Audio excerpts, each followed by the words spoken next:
prediksi dari Kementerian Perhubungan untuk arus mudik tahun ini itu merupakan mudik terbesar dalam sejarah bangsa Indonesia barangkali ya. Karena diprediksi akan ada 123 juta penduduk Indonesia akan mudik pada waktu yang bersamaan.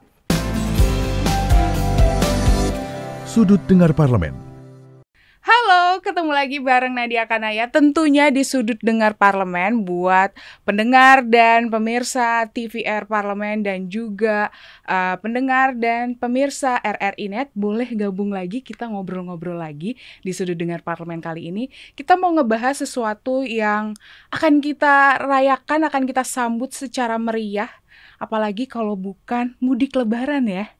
Cepet banget loh, ini udah tiba-tiba udah minggu kedua, tiba-tiba minggu ketiga, tiba-tiba kita harus prepare. Kita mau mudik kemana ya? Udah berburu tiket belum ya? Harga tiketnya naik apa enggak ya? Udah banyak banget PR-nya. Nah sebelum ngobrol-ngobrol lebih dalam lagi, tentunya Nadia nggak sendiri. Tentunya sudah ada narasumber yang nemenin Nadia, sudah ada Bapak Suryadi Jayapurnama. Selamat apa ini ya Pak? Assalamualaikum warahmatullahi wabarakatuh aja. Nah kita ngebahas soal mudik Lebaran 2023 yang diprediksi akan meningkat. Tapi sebelum ngomongin mudik, saya mau ngobrolin soal dapil Bapak yang ada di NTB 2 ya Pak? Iya, NTB 2 Pulau Lombok. Pulau Lombok yang nggak ada habisnya keindahannya. Semuanya udah pasti tahu ya Pak ya. Gimana ada yang baru dibangun sirkuit Mandalika yang kemarin cukup menyedot perhatian masyarakat, berlomba-lomba buat nonton apa sih waktu itu MotoGP ya, MotoGP, terus ada MXGP. Oh iya tuh, jadi banyak banget sebenarnya kegiatan-kegiatan yang bisa dilakukan di Pulau Lombok. Tapi kalau secara wisata nih Pak, Lombok dan Bali itu kan berdekatan sekali.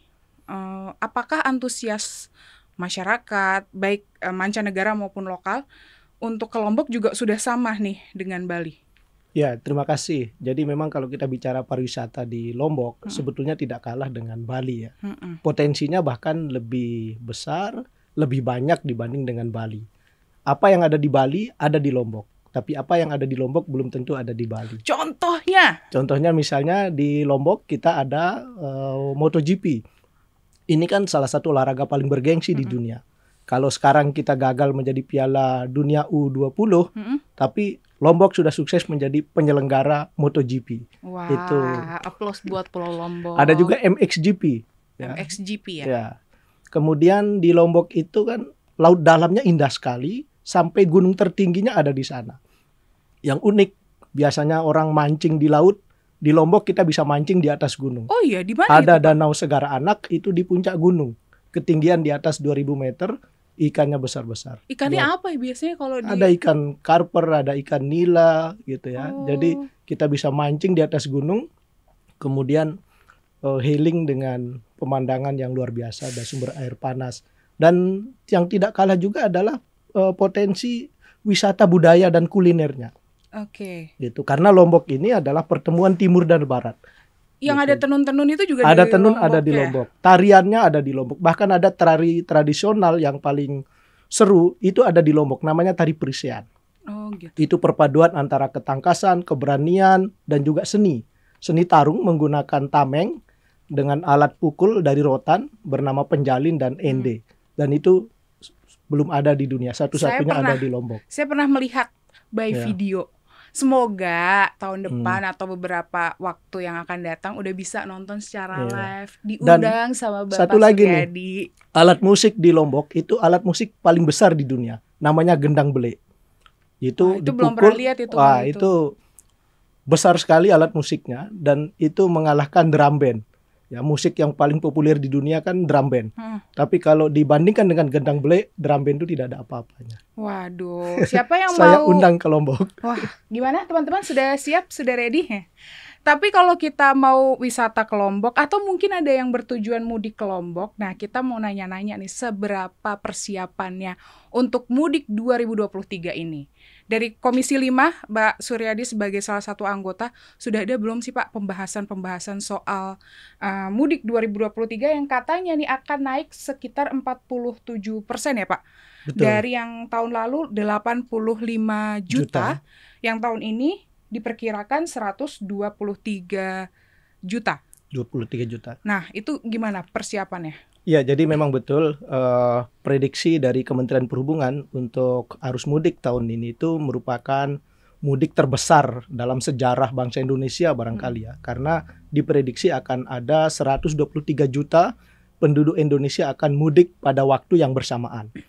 Kalau tahun lalu jumlah pemudik itu tercatat sekitar 85 juta dan ada peningkatan 47%. Nah, oleh karena itu kami di Komisi 5 yang membidangi masalah transportasi ini sudah melakukan persiapan ya. Beberapa kali kita sudah ada rapat dengar pendapat dan nanti juga pada tanggal 5 kami akan undang Kementerian Perhubungan, Kementerian PU, Kementerian BMKG, Basarnas dan juga Korlantas Polri. Yang menjadi catatan kita adalah pertama, mudik ini kan terjadi setiap tahun. Ya, merupakan ritual tahunan kita di Indonesia dan ini sangat khas gitu ya. Tapi ada beberapa kelemahan yang masih terjadi. Di antaranya adalah kemacetan, kemudian juga adanya kecelakaan. Selalu ya, itu selalu setiap tahun. Nah, ini yang kita ingin antisipasi gitu ya. Dengan persiapan yang lebih matang di tahun 2023 ini. Nah, untuk kemacetan sendiri, saya adalah salah satu pemudik di tahun lalu dan sempat menemui kemacetan itu di wilayah Cikopo Palimanan ya Pak ya. Nah, itu lumayan panjang dan itu cukup menyita waktu kita yang harusnya kita dari Jakarta menuju Semarang hanya beberapa jam, 5 atau 6 jam kalau lancar, itu bisa sampai 8 sampai 10 jam waktu itu. Nah, sebenarnya PR-PR ini sudah ada dari tahun ke tahun, tapi prediksinya selalu lepas gitu. Nah, ini seperti apa untuk skema yang akan dipersiapkan?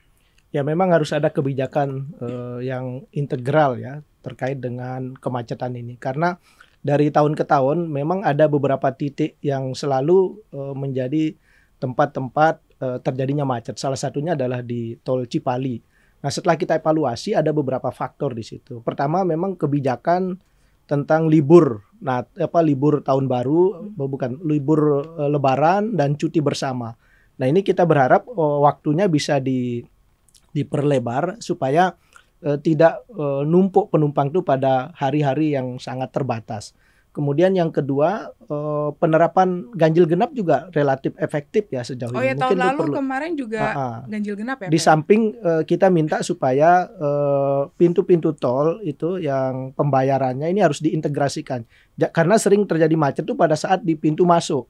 Nah, ini yang kalau dalam ruas yang panjang sebetulnya tidak perlu ada sekat-sekat lagi untuk dalam satu ruas walaupun berbeda tolnya itu harusnya sekali bayar sehingga tidak perlu antri lagi.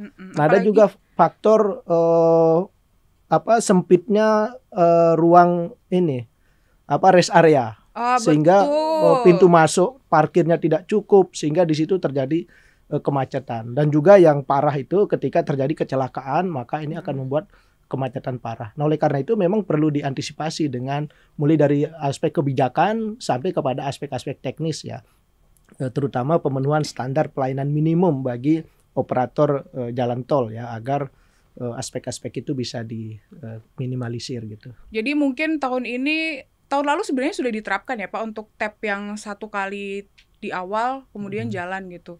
Cuman permasalahannya kadang ibu-ibu nggak nyampe ya Pak. Ya. Nah, itu jadi salah satu permasalahan juga mungkin yang unik gitu. Tapi sebenarnya masih ada permasalahan lain yang akan saya bahas soal mudik 2023 ini. Lebih dalam lagi pengen tahu nih gimana Trans Jawa dan Trans Sumatera yang sudah dipersiapkan. Tapi kita nggak mau bahas sekarang Pak karena kita harus break dulu. Jadi jangan kemana-mana. Tetap di Sudut Dengar Parlemen.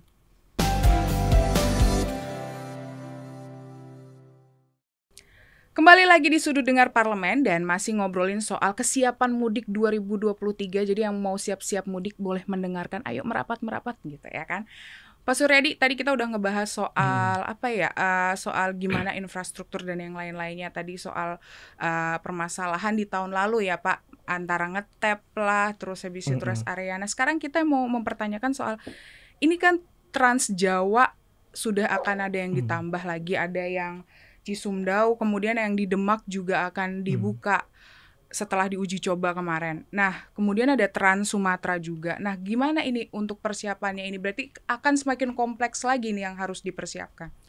Ya memang untuk tahun ini alhamdulillah pemerintah akan membuka sekitar 217 km jalan tol baru yang akan yang akan dipakai pada mudik tahun ini. Nah, ini cukup membantu terutama di Jawa ya. Ada beberapa ruas baru yang sudah siap untuk digunakan mudik. Misalnya di Jagorawi ke Cinere, kemudian ke Serpong, termasuk juga di Cilengsi gitu, dan ada beberapa ruas, ada sekitar 14 ruas jalan tol di Jawa dan di Sumatera yang sebelumnya belum beroperasi tapi tahun ini bisa digunakan. Namun demikian kalau kita menggunakan simulasi dari prediksi jumlah pemudik ini akan tetap kekurangan ya. Oleh karena itu mungkin tidak hanya memperbanyak jalan tol atau alternatif lain gitu ya. Ada kebijakan lain misalnya memperbanyak mudik gratis bagi pengendara sepeda motor roda 2 gitu. Karena selain ini menjadi faktor penyebab kemacetan, juga rawan kecelakaan itu ada di kendaraan roda 2. Nah, termasuk juga misalnya untuk lintas Jawa ke Sumatera memperbanyak pemudik itu melalui angkutan laut gitu, karena ini lebih efektif ya, dan perlu juga ditambahkan pelabuhan-pelabuhan khusus untuk cadangan di mudik ini selain pelabuhan yang sudah siap saat ini gitu. Nah, tadi kalau ngomongin soal penambahan untuk mudik gratis, artinya corporate social responsibility CSR ini harus dibangun lagi nih buat mendapatkan, karena kan biasanya kan mudik gratis itu CSR dari perusahaan-perusahaan yang ada kan Pak. Nah, apakah ini juga sudah menjadi bahan perbincangan dari Komisi 5 untuk menggeliatkan CSR dari perusahaan-perusahaan yang ada di Indonesia gitu? Ya memang mudik gratis selain dari CSR beberapa perusahaan, kita juga alokasikan dari APBN. Jadi ada subsidi angkutan. Jadi itu ada. Termasuk juga ini kan karena momen politik, saya kira tidak salah ya, misalnya para partai politik juga memfasilitasi ya konstituennya begitu. Iya, dan benar. Selain volumenya harus kita tingkatkan, yang paling penting juga rutenya. Jangan memberikan mudik gratis bagi rute-rute yang sebetulnya tidak terjadi kemacetan gitu ya. Nah, supaya ini kan kita ingin mengurangi kemacetan supaya pemudik itu nyaman gitu ya, aman, selamat. Diperbanyak pada rute-rute yang bisa mengalihkan dari kendaraan pribadi, dari kendaraan roda 2 menuju ke kendaraan transportasi umum, misalnya ke kereta api, kemudian kapal laut gitu ya, dan transportasi massal lainnya gitu. Nah, tadi kita juga udah bahas soal kecelakaan ya Pak. Kecelakaan itu kan banyak faktornya ya, mungkin karena kelelahan, karena rest area yang tadi juga tidak memadahi. Terus faktor infrastruktur, salah satunya jalan ini juga sangat berpengaruh sekali. Hampir setiap tahun kita menemukan perbaikan hampir setiap tahun, dan hampir setiap tahun juga selalu ada permasalahan yang sama. Nah, hal tersebut apakah memang dari proses pembangunannya yang kurang oke di awal, atau seperti apa sih Pak sampai harus di setiap tahun itu? Ya, jadi memang betul bahwa sarana jalan kita, khusus jalan nasional, memang cukup bagus ya. Ada kemantapannya di atas 92%. Dan ini terus diperbaiki. Tapi yang cukup parah itu adalah jalan daerah. Jalan yang menjadi tanggung jawab provinsi dan jalan kabupaten. Itu tingkat kemantapannya 42%. Jadi di bawah 50%. Artinya banyak kerusakan di sana-sini. Nah, faktor kerusakan ini juga kompleks ya. Mulai dari umur rencananya memang sudah waktunya rusak. Yang kedua, banyak juga jalan yang dilewati oleh kendaraan-kendaraan yang over kapasitas ya, yang disebut dengan odol, over dimension, overload gitu ya. Ini yang menyebabkan jalan itu menjadi lebih cepat rusak. Di samping ada juga faktor perilaku para pengendara begitu ya. Oleh karena itu memang dibutuhkan kerjasama semua pihak gitu, dari pemerintah, kemudian juga dari swasta, termasuk juga dari pengguna jalan sendiri, yaitu masyarakat. Jadi perbaikan di setiap tahun itu memang selalu diadakan untuk memastikan sebelum mudik dijalankan gitu ya Pak? Ya, perbaikan misalnya tahun ini kita ada untuk preservasi jalan, perbaikan jalan itu ada 22 triliun. Ya, dan ini mudah-mudahan bisa sudah berjalan agar kerusakan jalan yang mengakibatkan kemacetan atau terjadi kecelakaan ini bisa diminimalisir. Namun demikian, faktor yang juga tidak kalah pentingnya itu justru adalah perilaku pengendara. Misalnya mereka ngantuk gitu ya, atau kurangnya rambu-rambu. Karenanya kita meminta bahwa pemerintah ini perlu memperbanyak ya fasilitas publik, fasilitas umum di jalan raya, misalnya lampu penerangan jalan, rambu-rambu lainnya, termasuk juga rest area, tidak saja di jalan tol ya, tapi juga di jalan umum, agar para pengendara itu bisa beristirahat gitu ya, dan kondisi fit untuk bisa melanjutkan perjalanannya. Permasalahan yang kemarin itu yang sempat saya temui salah satunya adalah karena orang terlalu fokus menggunakan jalan tol, Pak. Sehingga semuanya akhirnya beralih ke jalan tol yang tadinya sudah ada skema buka tutup, kemudian ada ganjil genap, tetap saja ada penumpukan dan overkapasitas di tol ini. Nah, untuk yang kedepannya apakah akan ada skema-skema baru yang dijalankan, Pak, untuk mengoptimalkan ini? Ya memang kenyataannya bahwa jalan tol kita spesifikasinya lebih bagus dibanding dengan jalan umum. Nah oleh karena itu pemerintah perlu tidak saja konsen ya membangun jalan tol, tapi juga jalan umum yang tidak berbayar. Ya supaya kenyamanan kita melintasi jalan umum ini juga Sama, bagus gitu. Nah sering kan kita ingin perjalanan jauh. Kalau kita lewat jalan umum ini jalannya rusak. Nah oleh karena itu harus seimbangkan antara pembangunan jalan tol yang berbayar dengan jalan non tol, karena sebetulnya jalan ini kan infrastruktur dasar, merupakan kewajiban negara, hak dari rakyat gitu ya. Jangan diperbanyak jalan tolnya, orang harus bayar, karena sebetulnya kita sudah bayar, beli mobil bayar pajak, beli bahan bakar ada bayar pajak. Nah pajak kita kan diharapkan bisa membangun jalan, tapi begitu kita pakai jalan ternyata kita bayar lagi. Nah harusnya pajak-pajak yang dibayar oleh masyarakat itu digunakan untuk pelayanan, bukan membangun fasilitas bisnis yang kita bayar lagi. Nah, itu juga menjadi faktor, sehingga kita berharap pemerintah itu memperbanyak pembangunan jalan umum yang non berbayar, sehingga tidak numpuk di jalan tol semuanya. Wah, Pak, kayaknya kita baru ngobrol udah dikode harus selesai, harus berhenti dulu. Padahal saya mau menanyakan soal jeritan pemburu tiket, kenapa nih ada lonjakan harga tiket? Kenapa beberapa minggu sebelum Lebaran harga tiket melambung tinggi? Nah, kita akan tanyakan ke Pak Suryadi, tapi setelah pariwara berikut.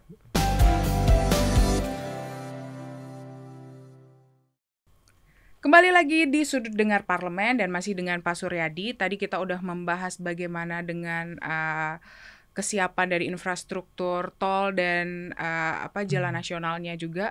Kita sekarang mau membahas soal tarif nih, Pak. Kemarin saya habis membelikan tiket Lebaran buat mama saya, dan lumayan ya untuk kereta yang biasanya di harga 300-400 ribu, kali ini saya mendapatkan 800 ribu rupiah. Wow.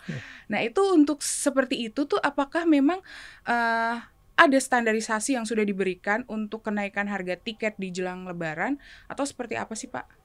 Ya memang biasanya pada momen Natal Tahun Baru maupun juga mudik Lebaran itu kan ada kebijakan TUSLAH. Ya ada kenaikan harga yang ditoleransi oleh pemerintah. Tapi sekarang itu diatur oleh Peraturan Menteri Nomor 3 Tahun 2023 yang mengatur tentang tarif dasar, ada tarif batas bawah dan tarif batas atas. Nah ini dibuat untuk mengantisipasi terjadi perubahan harga bahan bakar ya, karena komponen bahan bakar kan ini menjadi biaya utama dalam penyelenggara transportasi. Nah kita melihat justru para operator transportasi itu bermainnya di situ, sehingga sering terjadi kenaikan harga yang memilih batas atas gitu ya. Akibatnya kita rasakan seperti sekarang gitu. Dan ini memang kita perlu awasi, karena bisa jadi kita tidak tahu batasnya atasnya berapa. Jangan-jangan ini sudah melampaui batas atas. Nah oleh karena itu memang perlu masyarakat melaporkan ketika ada harga yang tidak wajar, bahkan mungkin melampaui batas atas yang sudah ditetapkan oleh peraturan menteri begitu. Nah selain itu kita berharap digitalisasi dalam pemesanan tiket, kemudian juga ada semacam pembagian waktu gitu ya, supaya kita tidak kesannya rebutan, karena ini kan berlaku hukum ekonomi gitu ya. Kalau kita ada faktor psikologi, nanti kehabisan tiket sehingga semua nyari tiket. Akhirnya pengusaha menaikkan harga karena dianggap banyak permintaan gitu ya. Nah ini mungkin perlu diatur juga supaya sebetulnya karena faktor psikologis akhirnya harga itu menjadi naik. Oke, nah kalau terkait dengan permasalahan itu, nah sekarang juga sudah ditemuin Pak. Jadi harga tiket bis itu juga cukup naiknya juga cukup tinggi, bahkan 2 kali lipat dari harga normalnya gitu. Nah untuk hal-hal seperti ini, padahal bis kan biasanya diutamakan buat banyak yang dipergunakan oleh masyarakat kaum menengah ke bawah. Nah, untuk hal ini apakah nantinya juga dari Komisi 5 akan melakukan turun langsung untuk mengecek bagaimana sih sebenarnya di lapangan kondisinya untuk harga dan yang lainnya gitu, Pak?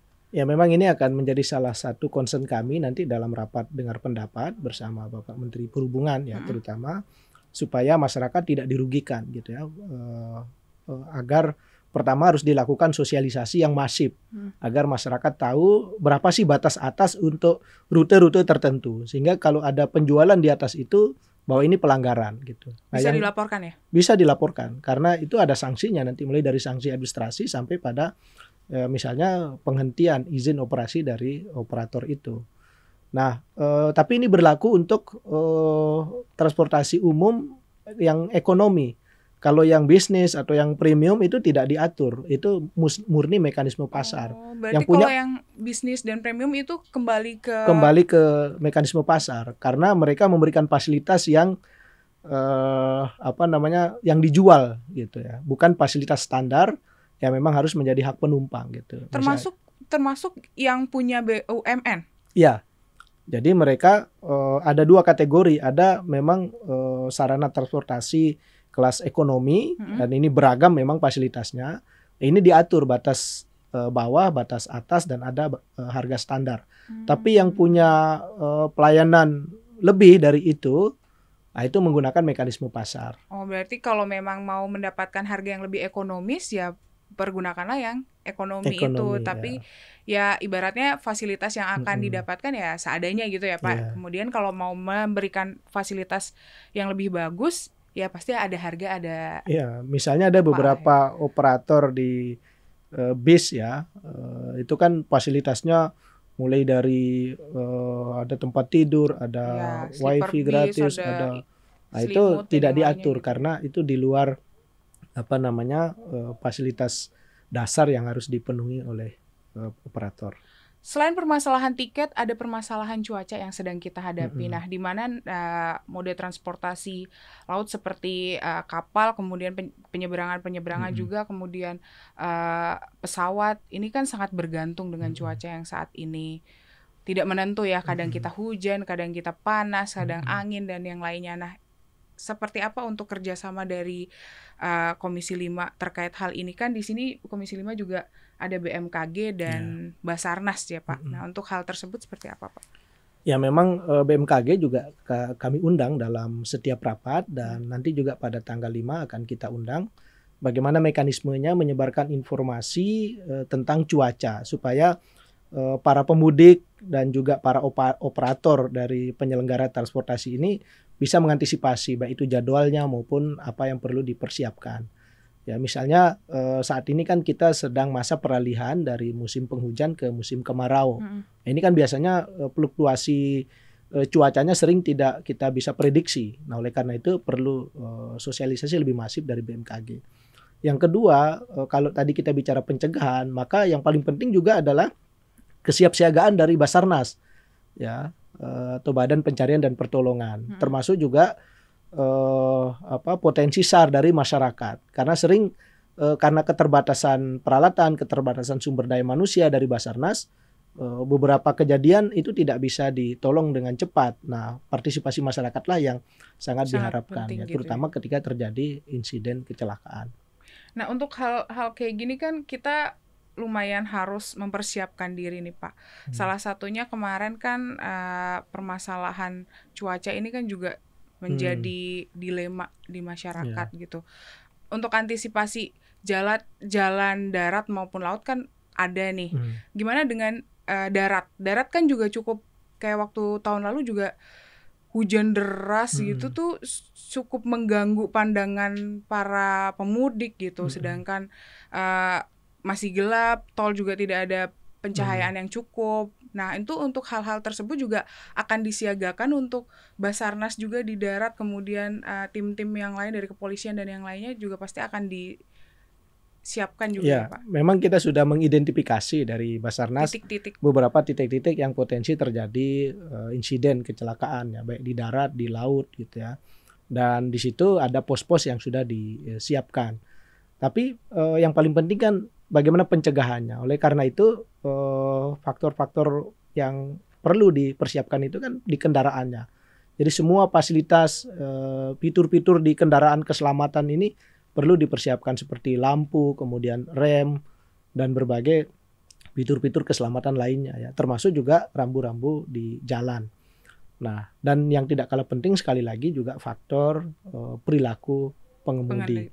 Nah, ini yang kita juga harapkan sehingga memang perlu ada kerjasama semua pihak. Pak, ini salah satu mode transportasi yang masih banyak digandrungi dari tiap tahun itu adalah kereta api. Tapi kemarin kita bahkan kereta api KAI aja sudah mengeluarkan kayak untuk pemesanan tiket tanggal ini silahkan pesan di tanggal ini gitu kan, sudah ada jadwalnya gitu. Nah, apakah nantinya ini di kereta api ini sebagai mode transportasi yang paling difavoritkan akan ada penambahan gerbong, karena selama ini kan keterbatasannya di situ, masyarakat akhirnya berburu yang tadi Bapak bilang, akhirnya kayak antri cepet-cepetan gitu-gitu. Nah, seperti apa Pak? Apakah nanti akan ada pembicaraan terkait ini dengan KAI dan perhubungan? Ya, secara khusus memang kereta api menjadi alat transportasi massal yang pertama ini sangat aman ya, relatif lebih aman dibanding angkutan lainnya ya, selain dari pesawat. Kemudian tingkat kenyamanan dan ketepatan waktu. Nah, oleh karena itu ada rencana penambahan gerbong, tetapi ada kelemahan dari pemerintah, misalnya keterlambatan dalam koordinasi yang harusnya sudah siap gerbongnya, tetapi pihak perusahaan misalnya yang siap membuat gerbong PT Inka rencana mau impor. Nah, ini terjadi penolakan. Nah, akhirnya kan koordinasinya lagi rame gitu ya. Padahal sudah diprediksi kebutuhan kita pada tahun ini sekian, harusnya lebih awal diberitahu ya pihak perusahaan dan mereka bisa mempersiapkan gitu ya. Nah, ini kadang-kadang menjadi faktor kendala sehingga antara kebutuhan kita akan transportasi kereta api ini tidak bisa dipenuhi oleh ketersediaan sarananya oleh pemerintah gitu. Jadi ini yang kita akan bahas khusus nanti dengan Direktorat Jenderal Kereta Api di Kementerian Perhubungan. Jadi masih nanti akan ada pembahasan lebih lanjut dari Komisi 5 dengan stakeholder terkait dengan mitra-mitra Komisi 5 dari Perhubungan, kemudian BMKG, Basarnas dan yang lainnya tadi ya Pak ya. Nah, kita tunggu bagaimana dengan eksekusinya nanti di Mudik 2023. Bapak mudik Pak? Mudik insya Allah. Ke NTB? Ke Lombok ya. Wah, sekalian jalan-jalan. Nah, mungkin nanti kita juga bisa nyusul habis mudik ke kampung halaman kita ke NTB. Nah, 30 menit sangat cepat sekali berlalu. Ternyata obrolan kita sudah ada di penghujung, Pak. Mungkin nanti kita akan membuat setelah arus mudik, arus balik ya Pak ya. Kita bahas lagi, kita evaluasi seperti apa.